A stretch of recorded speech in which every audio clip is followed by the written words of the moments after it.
Must not talk about it. Must not think about it. Rumors help him grow. What the hell? Imagination. Paranoia nurtures him. What's going on in here?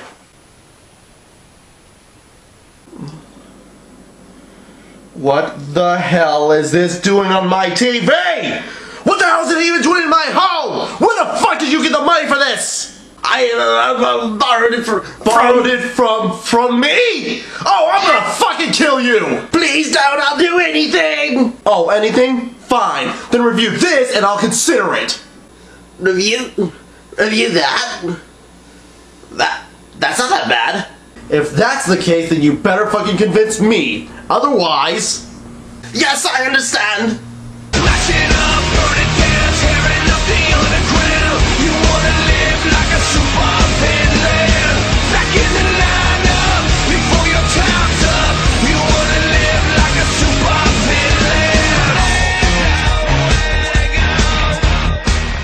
Hello, I'm Evil Genius Dr. Insaniac, and I'm here to review Street Fighter the movie, a movie that has been greatly underrated.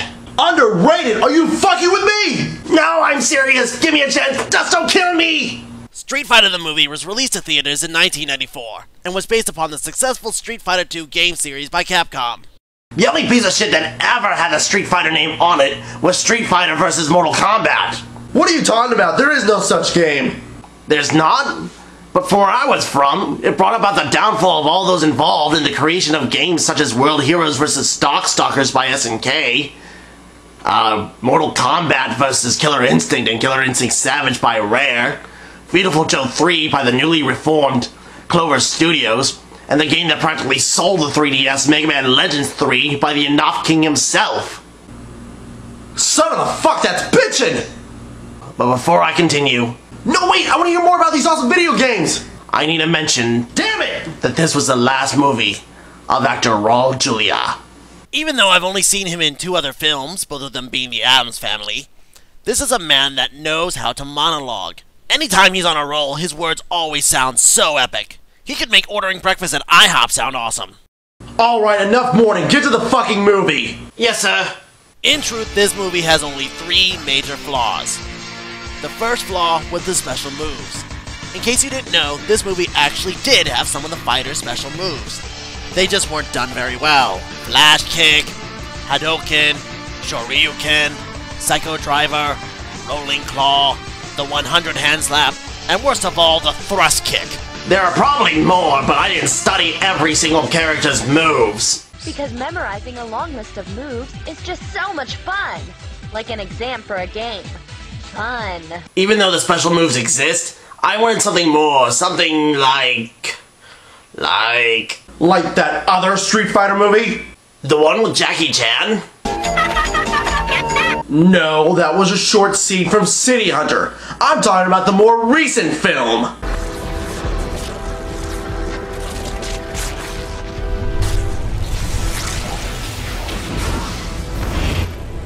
I'll shut up. The next problem is the story. If I'm not mistaken, most Street Fighter plots surround Ryu and Ken wandering the land for strong opponents to test their strength and to become stronger. But they get caught up in M. Bison's scheme to, guess what, take over the world!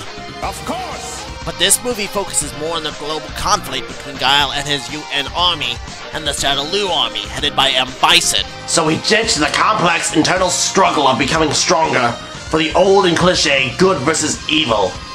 Congratulations! You just killed the story! But I think the icing on the cake of this crappy confection was Jean-Claude Van Damme, a Belgian man with a worse accent than Arnold Schwarzenegger, playing an all-American G.I. Joe clone. The guy can barely enunciate. Why the hell was he chosen to play Guile? Just listen to his monologue and tell me if this is the voice of an American hero. Troopers, I just received new orders. Our superiors say the war is cancelled. We can all go home. Bison is getting paid off for his crimes. And our friends who have died here will have died for nothing. But we can all go home. Meanwhile, ideals like peace, freedom, and justice, they get packed up. But we can all go home. Well, I'm not going home. I'm gonna get on my boat, and I'm going upriver, and I'm going to kick that son of a bitch Bison's ass so hard that the next Bison wannabe is gonna feel it. Now, who wants to go home? And who wants to go with me? I think I've proven my point. But even with all of these flaws, I can't help but feel that if this movie had no connection to the Street Fighter game, no legacy to live up to, it would have been a decent movie. When a license is used for a movie, it is used to make a movie noteworthy for people to buy. However, most of the time the movie is based upon the license and does not do any justice to the source material. Movies with licenses are judged far more critically by how well they honor the legacy of the license. If you remove all the license references, those movies would have been good in their own right. Dragon Ball Evolution, King of Fighters, Legend of Chun-Li, even Super Mario Bros. The movie would have been good if it had not been for the Super Mario Bros. License. Mario and Luigi Mario. Even the movie I was watching would have been good. And you were doing so well. Wrong! That movie was played with bad writing, bad acting, bad direction, bad director, and without the source material, it would have made even less sense. I'm sorry! And anyone who even thinks it could have been a good movie deserves to die, and that means you! Oh no!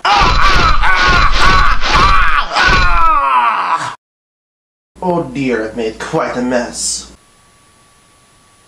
Hey, Black Lantern Eugene. Whenever you pull yourself back together, I expect you to take this piece of shit back to the store and get my money back. I'm going out for a little while. Oh, you inconsiderate prick. How dare you do that to your friend? I swear I will have my revenge. And when I do, you will know what it's like to die.